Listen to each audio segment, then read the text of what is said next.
We are recording. Hello.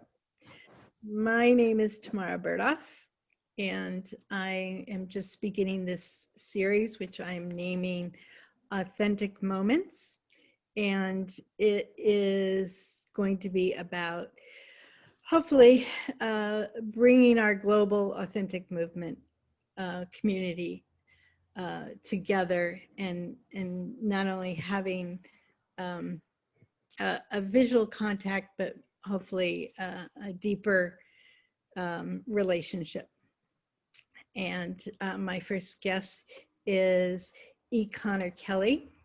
And we just got an opportunity to chat, and I'm totally enamored with all of your experience. And I'm going to let you introduce yourself. Okay.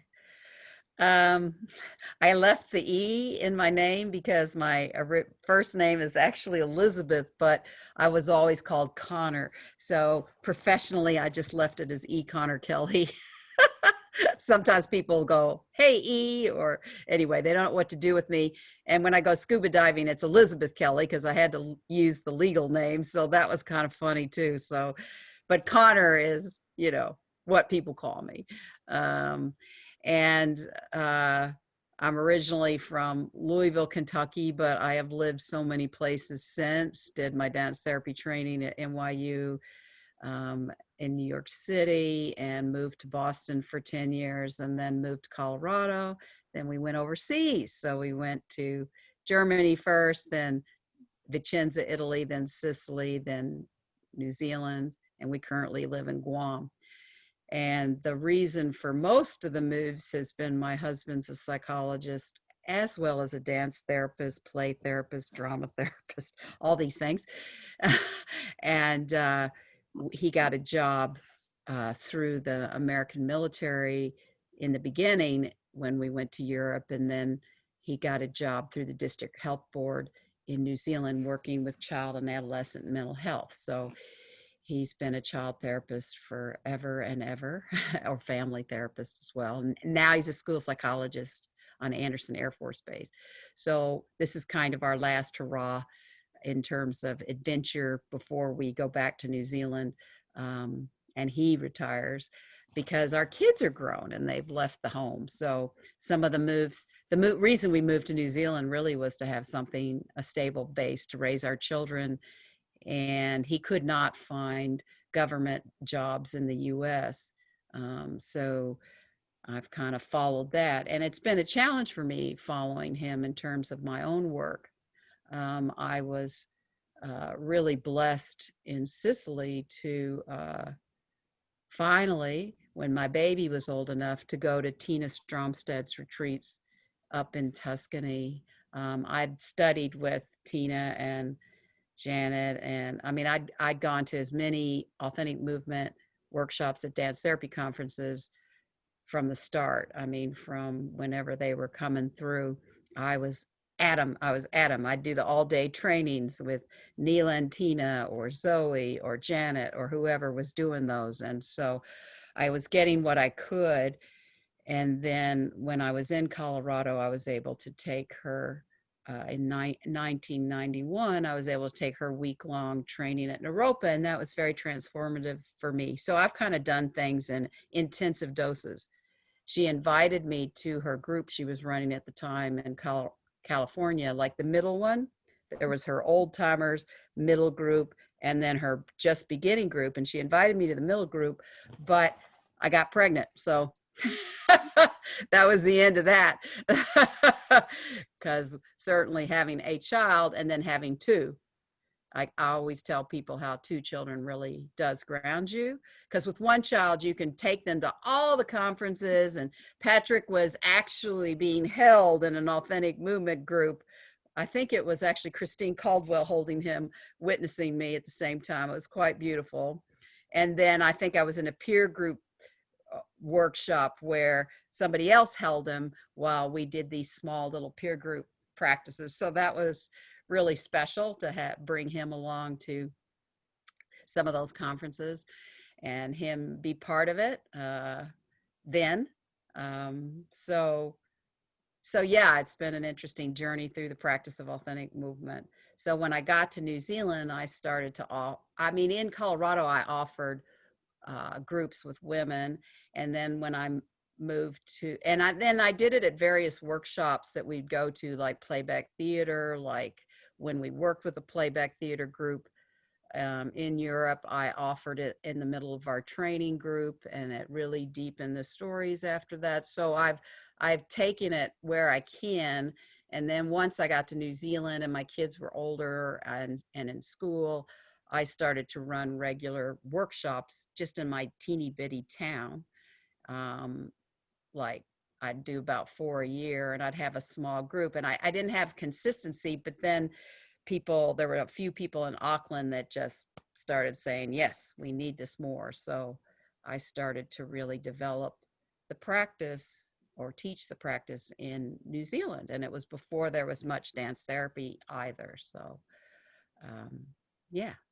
And now I have a retreat that I'm not doing in person this year, but for the last, I did 5 in a row at a place called Timuata in the Coromandel. Beautiful setting, just beautiful setting, and very special place that holds us really well. And I can't be there this year, so I'm doing a very short mini version online because lots of people are still in a situation where they can't travel. I mean, New Zealanders and Australians are a little more free, except for in Melbourne. Um, Europe, I'm not sure what's happening these days because every now and then they're free and then things get more restrictive because my niece is in Germany. So I guess that's enough of an introduction for now. It's it's great listening. Um, how do you think? I mean, incredible journey. How has authentic movement transformed, or how have you transformed in your practice through the journey? I mean, from beginning, middle, or end. Well, I like to share all the time with my students. I don't know, do you call them students? It's so hard to say what words I use. People that I'm inspiring, I don't know, mentoring, I don't know. I always love to tell the story about how when I went to this workshop with Heidi Ehrenreich, and she was doing this with a music therapist. It was 1985 at the Creative Arts Conference although I had heard about authentic movement because I had Janet's flyer. I can remember holding Janet's flyer in my apartment at whatever it was, 17 Pond Street, Dorchester, Massachusetts, looking at it going, I'd love to do this, but it's a year long and I'm working full time. And when I did her work, Heidi's thing, and I was laying there, I remember, and I'd be like, is this an impulse? Is this an impulse? Is this an impulse? And I was like, not probably moving. So that monkey mind, as the Buddhists, I guess, call it, the monkey mind, that was so clear in that initial phase of introducing, really learning to practice. And at the same time, there was something that happened that shifted in me that I felt home. I felt home. So after that, I had a hunger and a longing to keep exploring. How can I do more? How can I learn more? And that became a driving force that continues. And I had an experience once where I thought, I'm going to read everything there is about authentic movement. And I was, getting everything from Contact Quarterly and, just getting what I could. And then the books came out. And now I'm like, okay, if it comes to me, it comes to me. I'll do the best I can. Like the Somatic Journal in the UK came out with a whole issue devoted. So every chance I get, I do try to broaden my library. But there's so much more out there now than there was back in the 80s and 90s. So, and actually, a part of my journey that's significant was back when the journal was coming out, which, let's see, 94, 95, somewhere in the mid 90s it originated. And I remember the first copy and sharing it with my women's group that I was practicing authentic movement. And I uh, thought, you know, I wanted to write this article because during that time I had my first child, and I thought I wanted to write the article about it and parenting, but I was so blocked. And I started to do Julia Cameron's The Artist's Way, and that I just started writing morning pages, and then boom, that shifted into the article that I wrote about parenting. And that was in an article, gosh, 70, 99 maybe. Um, I wrote another article during that time too that was very significant to me. I briefly had a peer group in Colorado before I left in 1995. And there were three of us who were dance therapists. And then there were other random people. If they could come, they would come, because we lived all over. Like, there was somebody who was in one of Janet's groups who'd moved down to Farmington, New Mexico. So she would come up, or wanted to come up. Maybe she made it once. There were some of my peers I liked working with in Colorado Springs. And then one person lived in Denver, and yeah, I guess the other two, they lived, and I was in Colorado Springs. So we were spread out, but we would make these commitments. Okay, we're going to do this peer practice in person. And that was when my friend Sarah had a diagnosis of pancreatic cancer. And I remember we were in the space that my husband and I rented in Colorado Springs, our playroom, and I sat down to witness. We must have been doing a peer practice. Maybe I was the first witness at that time. And we were probably doing the round robin or something. And boom, I'm witnessing Sarah, and in my bones, I feel she's going to die.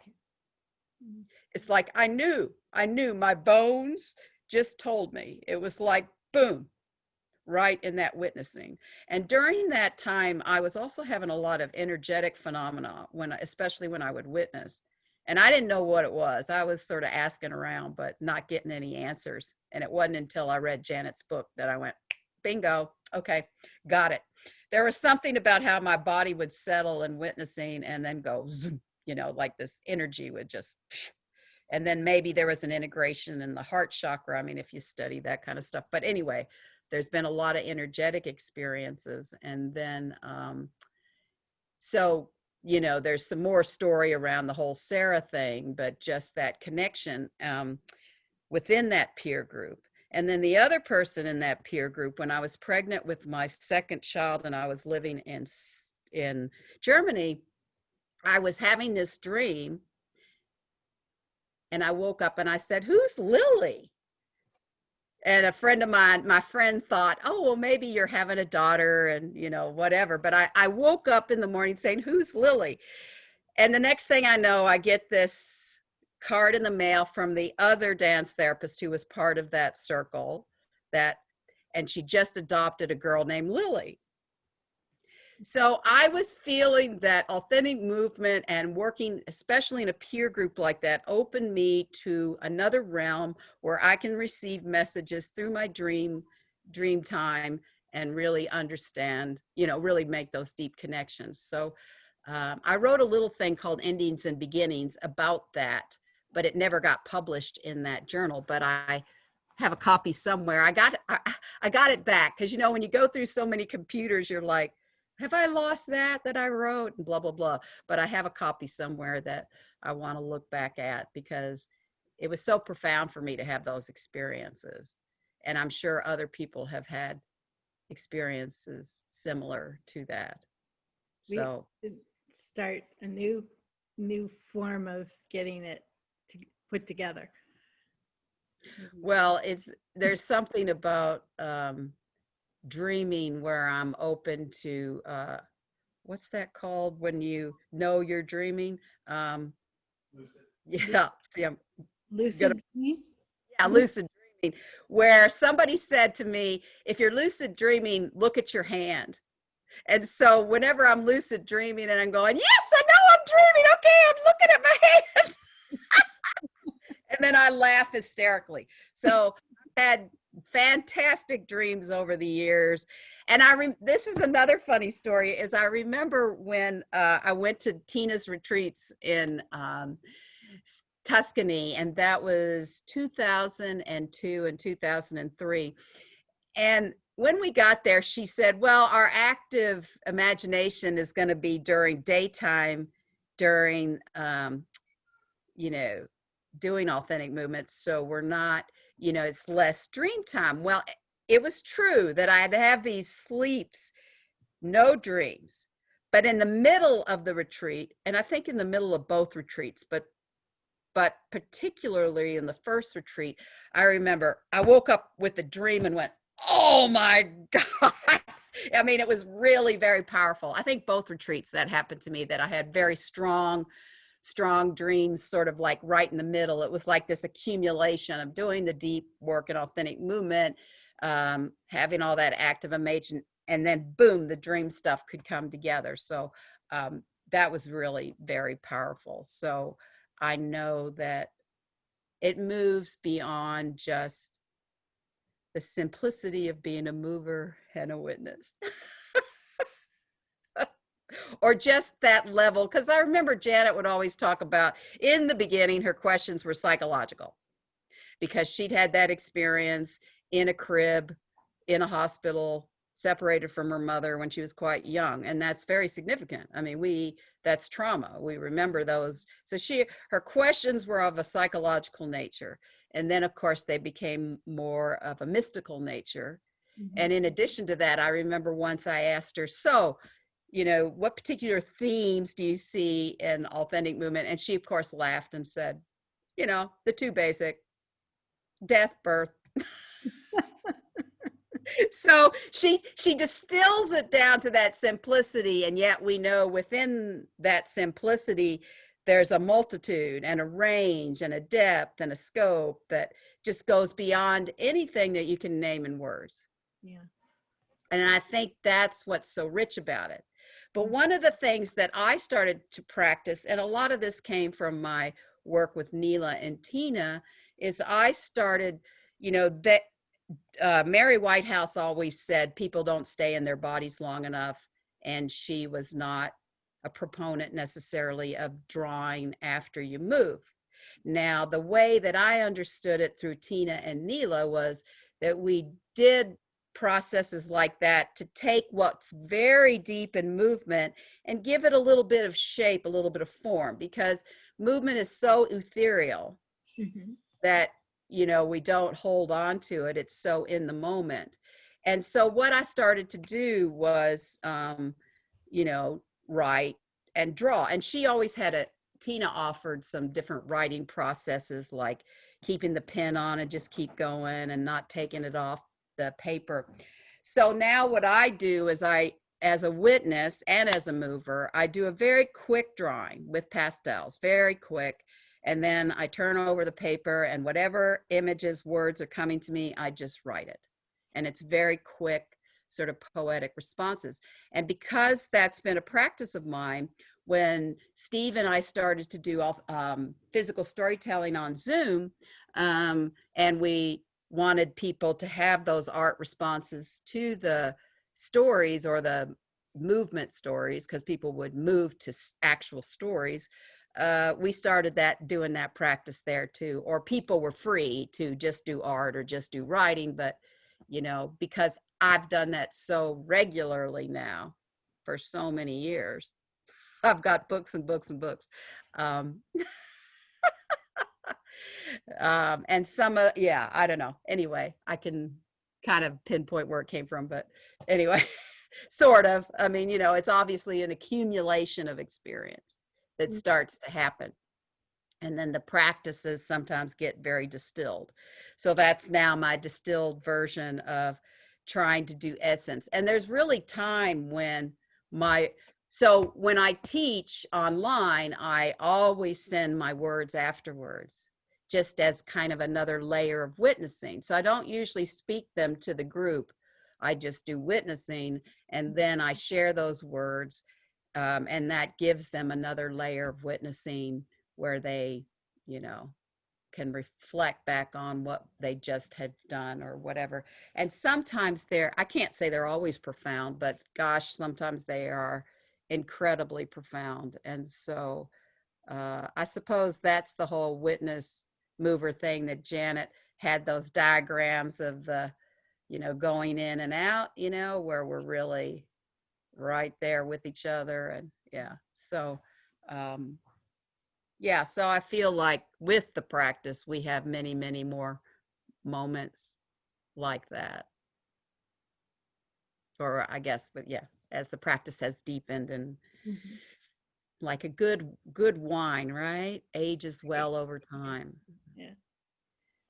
And I also feel like, I mean, it's not the only practice that I do, but it's part of many different practices in terms of movement that I do that I feel like has enabled me to age really well or to age with so much vitality.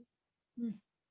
I feel like authentic movement is such a vitality practice. Although I did break my wrist 2 years ago, right after an incredibly deep authentic movement practice with a partner online.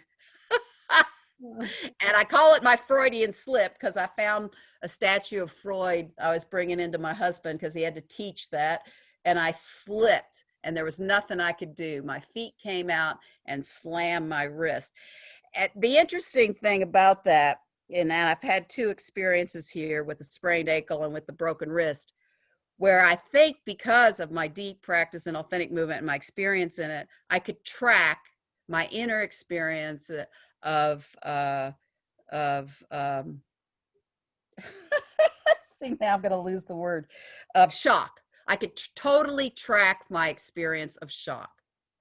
Okay, now I'm feeling really lightheaded and I'm going to pass out if I don't lay on the ground. And this is what I need right now. I mean, I was so in tune to that. mm, And then when I broke the wrist, I was so aware in each setting I had to go to. Nobody understands when patients feel unwell. They don't create waiting rooms to allow for that. Waiting rooms have hard chairs. Waiting rooms are all about get you out of here as fast as possible. So when I was sitting at the orthopedics room and he had these like church benches or something, I had to sit on the floor and lean down like this. And people kept saying, "Oh, can I give you," they were trying to help me. I'm like, "No, no, I'm comfortable. This how I get comfortable." So I feel like being in that practice really does allow us to know our edges. mm. And so we know where the comfort is, or we know where the discomfort is, and how we want to be with that, or whatever, because it allows everything in. It brings everything in. I mean, that's what I keep telling people. It's not just the joy, it's the joy and the sorrows. But because you hold them both, you can, you know, um, you know, be with it and, feel it and honor it and respect it. So Wow. Um, that just flowed right out of you. you could say flow is one of my things. I think we've gotten to our time limit already, but it's been beautiful. I mean, it's just authenticity, and I'm very grateful for this opportunity. And I am going to. Do you have one last thing you want to say before we end? Yeah, I'll just say that what I really love also about this practice, where my interest is these days, it has been for years in the collective. I mean, I'm happy to witness one person, of course, but I love the collective story. And even on Zoom, I get collective stories, or I see one Zoom window and it looks like the other mover is rolling into that person, and I see synchronicities. And that always, I mean, the dances that come through authentic movement, you can't choreograph, you can't plan. They are so exquisite, and that's one of the things that just keeps me so humbled and privileged. And it's just such an honor to witness people and it's also a privilege of the longer term journey, people that I have witnessed and done movement with for a long time. Yeah. It's going to shut us off, it said. I just put it back on. They're giving us more time. So um, Yeah. let's finish this portion, and I will see you on the other side of non-recording.